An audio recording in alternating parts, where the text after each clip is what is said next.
All right, class. Now we're going to focus our presentation on legal documents and also filing systems. The first thing that we're going to talk about is contracts and agreements. When it comes to a contract is a legally enforceable agreement between two or more parties. We all have many transactions in our daily life that can be properly classified as contracts. Contracts also are part of our personal business situation. For example, if you buy a suit and you want to alter, the clerk is going to fill out a ticket. The ticket is going to list the changes and is going to have a promised date of completion. The ticket is a contract between you and the store. Now, when it comes to other common legal agreements, we have credit plans, we have mortgages, and we also have rental agreements. These will all be considered to be legal agreements. Now, for example, when you rent an apartment, the landlord agrees to let you live in the apartment and you agree to pay the rent by a certain day each month. All right? These can be considered to be what we call an express contract. Notice that express contracts can be either oral or written. But what makes them express is that the parties have stated the terms of their agreement in words. Now, we also have implied contracts. Now, when we talk about implied contracts, these are going to be any type of unwritten agreements. For example, when you ride a bike, you have made an implied contract, all right? So you implicitly agree to obey traffic laws or things of that nature. Mr. Bradley?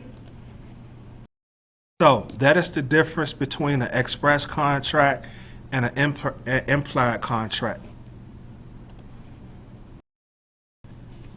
Now, contracts also have to be binding. That means that everyone who enters into the contract must be legally obligated to abide by its terms.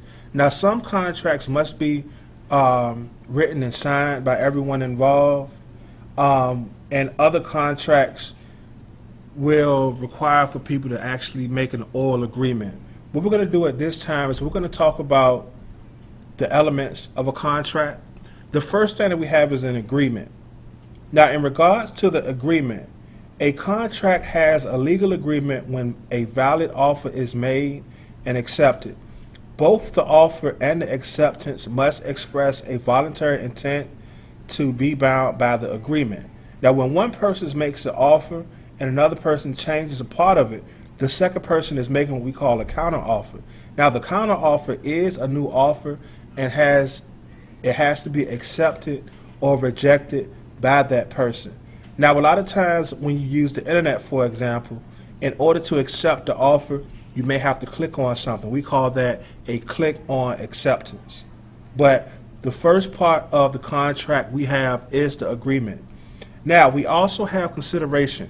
When we talk about consideration, this is anything of value exchanged as a part of the contract. It can be in the form of a value or money or a promise or a performed service. If one person is to receive something but gives nothing in return, the contract may not be enforceable. So you also have your consideration. The next thing that we have is the contractual capacity. Now, this refers to the competence or the legal ability of the parties who enter into the contract. Now, competent parties are people who are legally capable of agreeing to a binding offer. So you want to make sure that those who are unable to protect themselves because of any type of mental illness or not capable of understanding the consequences cannot be held to the contract. A lot of times that's why minors have to get permission from adults in order to sign a contract. Now, we also have legality. Now, to be legally enforced, the contract has to be lawful. A court will not require a person to agree upon an act if it's illegal. Now, again, you want to make sure that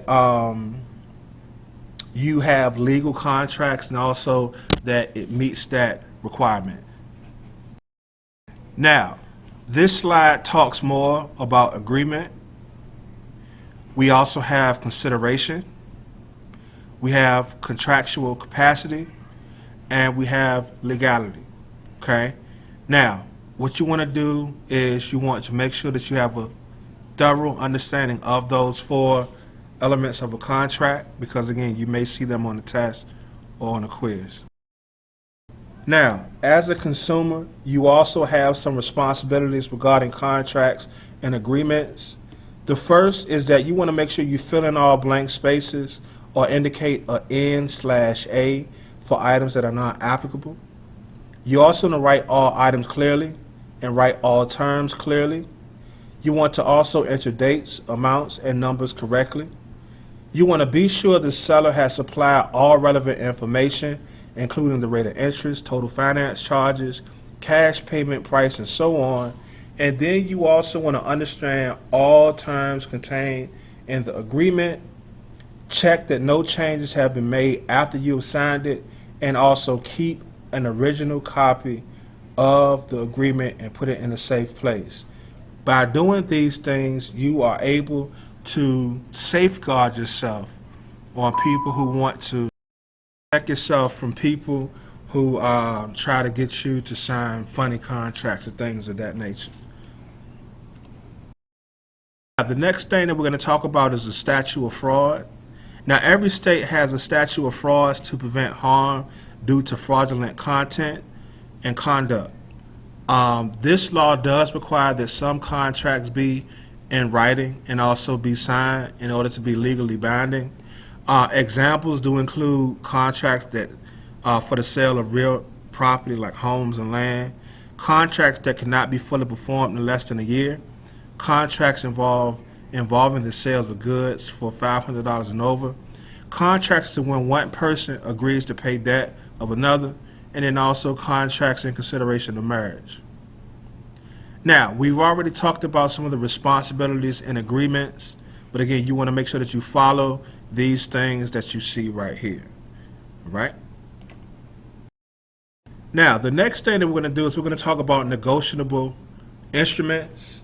Now, the word negotiable means legally collectible.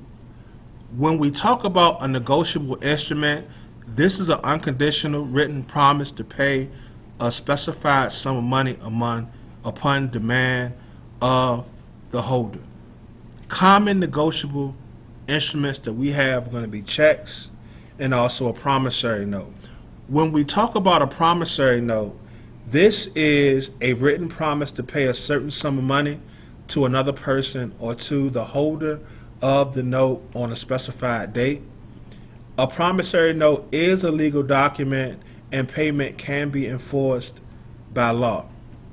Now, the person who creates and signs the promissory note and agrees to pay it on a certain date, we call them the maker.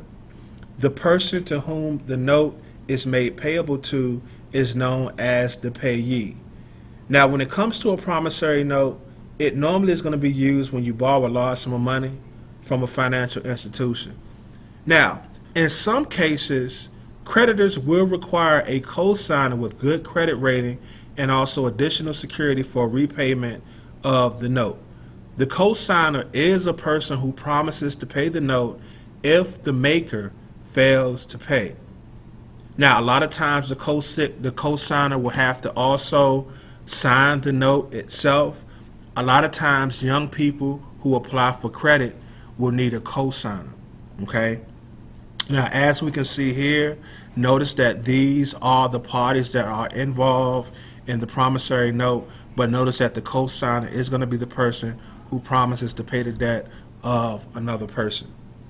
Now, we also have warranties. Now, when it comes to a warranty, it's also called a guarantee, but a warranty is a statement assuring the quality and performance of a product or a service. Now, these are beneficial if a product fails. It's normally going to state what remedies are available, such as a return of the product for the purchase price, or if they're going to repair the product at no extra charge. Now, we do have different type of warranties. We have the implied warranty, and we also have the written warranty.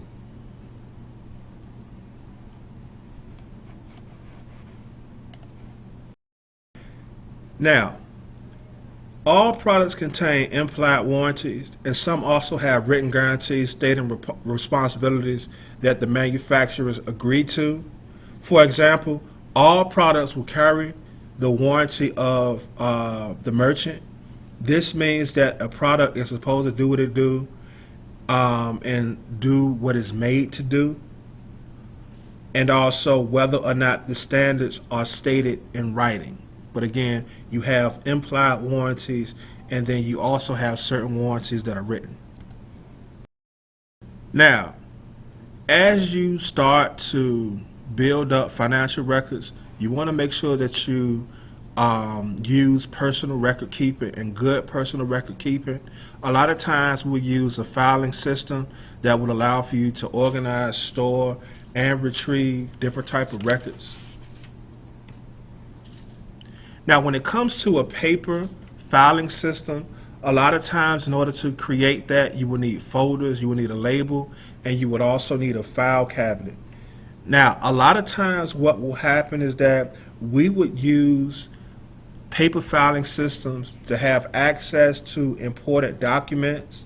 Now, you want to make sure that you name your folders with a descriptive word or a short phrase, and you may choose also to label them alphabetically. Now, a lot of times people will have folders for things like automobile, entertainment, household items, insurance, medical, subscription, taxes, travel, utilities, and warranties. These will probably be all the things that you would see in a home filing system. Now, other people will keep electronic filing systems, and also have access to electronic record keeping. Now, as you can imagine, some of the advantages of a computerized system would be that it's easy to update the information. It's also easy to record and also have access to retrieval formats. Also, it's quicker to make new computation and also comparisons. Another thing that makes our life easier are different type of software programs. Now, we do have access to spreadsheet software, which would include Microsoft Excel, which is a computer program that organizes data in columns and rows and can be used to perform calculation. Also, we have access to databases. Now, when it comes to a database, this is a computer program that organizes data, so it's easy for you to search and also retrieve that data. This concludes our discussion on contracts and legal agreements.